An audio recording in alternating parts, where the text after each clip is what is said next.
Kaixo, ongi etorria, aztertuko dugu zer den n faktoriala eta nola deskomposa daiteke. Lehenengo definizioa. N faktorial da hau, n eta gero ikur hau.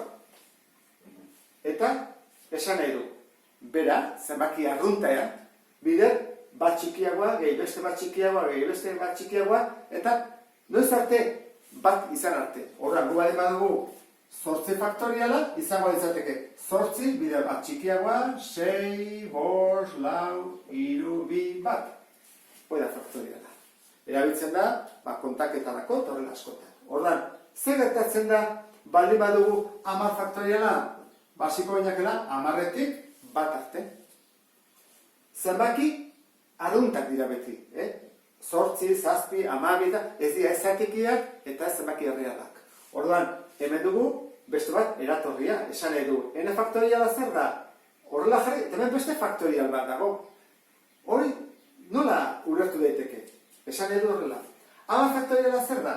10, bider 9, bider 8, bider 7, bider 6, 2, eta bat. Hori ez dago dudarik, ez da?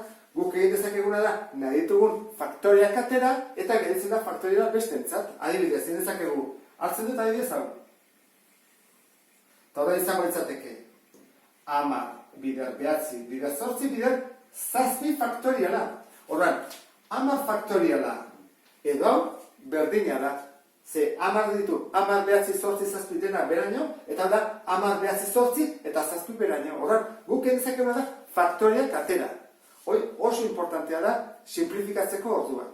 Orduan, falta zeion bakarra da, hau ulertzea zen baden. Ze zerra dugunean, zer dugun bako zen, arazoak ditugu, eta ezakigu zen baden. Kalkulagailu jantzen bai duzu, berala aurkituko duzu zen baden. Esango dizu. Behen guk ikusiko du, zergatik den esaten diguten hori. Hortarako, hasiko naiz honekin.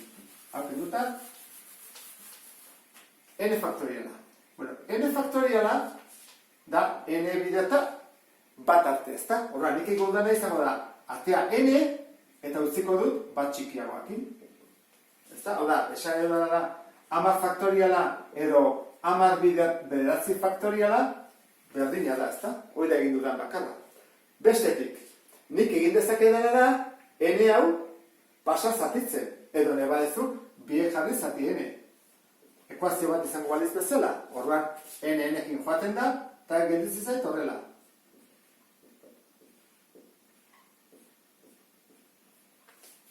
Bai, ezta? A ber, guazik guztia ondo dagoen. Hartu ezagun, adibidez, 5. 5 faktoriala. Zati 5. Zer da? 5 ken bat faktoriala. Ea ondo dagoen. Hau zer da? 5 bider lau, bider hiru, bider bi, bider bat, zati 5. Eta hau, 5 ken bat lau faktoriala. Ordan, 5 bostekin joaten da, lau bider hiru, bider bi, bider bat da lau faktoriala. Ba, bai, oso ondo. Ba, guazen hartzea beste bat, zergatik ez dugu hartzen bi. Horra jarriko dugu horrela. Bi faktoriala, zati bi, berdin, bi ken bat, faktoriala. Horra, honez esan nahi du, bi bider bat, zati bi. Eta honez esan nahi du, bat faktoriala, bi ken joaten da, bat faktoriala da, berdin bat, ba, zuzena da. Eta ez gertatzen da, n izan beharrian 5, edo izan beharrian bi, bali bada, bat. Horra izango izateke. Bat faktoriala, zati bat, berdin, bat ken bat faktoriala.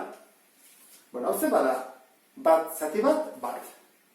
Berdin, bat ken bat, 0 faktoriala. Ja, hemen dugu. Horregatik, kalkulagailua ematen baiazu 0 faktoriala, da bat. Eta sarrera honekin ondo ulertu duzulakoan, beste bat arte, agur.